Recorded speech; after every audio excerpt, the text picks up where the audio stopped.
पुढच्या महत्त्वाच्या बातमीकडे धाराशिवमधील दिव्यांग शेतकऱ्याला फक्त 211 रुपयाचा पीक विमा आलाय।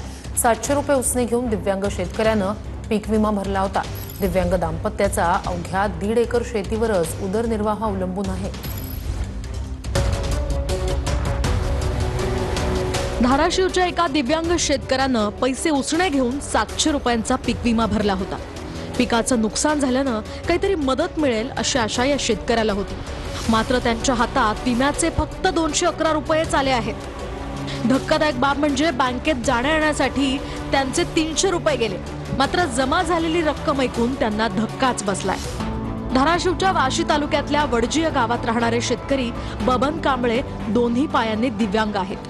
बबन कांबळे यांच्या पत्नीही दिव्यांग असून त्यांना मुलबाळ नाहीये।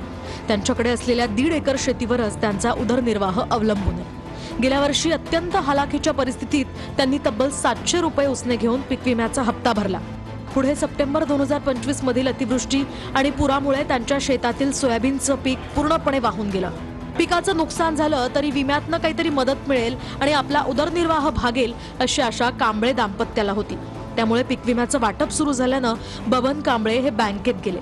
दिव्यांग असल्यामुळे गावातून बँकेत येण्या जाण्यासाठी त्यांचे 300 रुपये खर्च झाले, पण धक्कादायक बाब म्हणजे त्यांच्या खात्यात अवघे 211 रुपये जमा झाले। या दिव्यांग शेतकऱ्याची वेदनादायक कहाणी समोर आल्यानं पीक विमा ही शेतकऱ्याची मदत आहे की थट्टा असा सवाल उपस्थित होऊ लागलाय। शेती किती आहे? शेती 62 आहे। 62 आर शेती। हा, कोण करते शेती? शेती असं कोण देस तुम्हाला तर काय करता येत नसेल? नाही, पैसे द्यायचे करून घ्यायचं, पेरून घ्यायचं। बर, पेरून आलं पण माल काढायला बी लावून करून घ्यायचं ते। हा, पुन्हा स्वीकारायचं पुन्हा। मंडळी तुमच्या? मंडळी ईडीच मंडळी अपंग आहे। दिव्यांग आहेत ते पण? हा, बर, 85% अपंग आहे ते। मुलं बाळ? काय नाही तसलं, काय नाही, स्वतःच दोघंच आहे।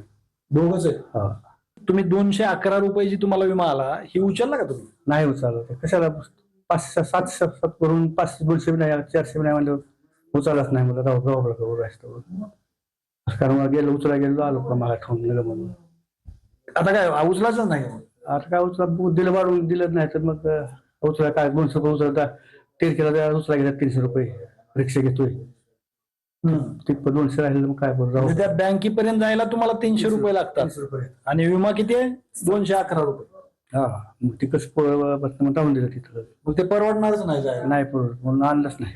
तुम्ही विम्याच्या संदर्भामध्ये काय सांगताल सरकारला किंवा विमा कंपनीला?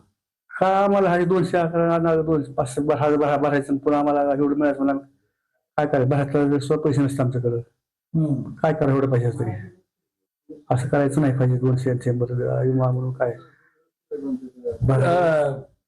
आता या वर्षीचा भरला का? या वर्ष नाही भरला। काय भरणारच का भरायचं? नाही भरणार। काय भरा एवढं पैसे पाहिजे तेवढं पैसे मग कशा भरायचं? नाही भरायचं आता ठरलं तर।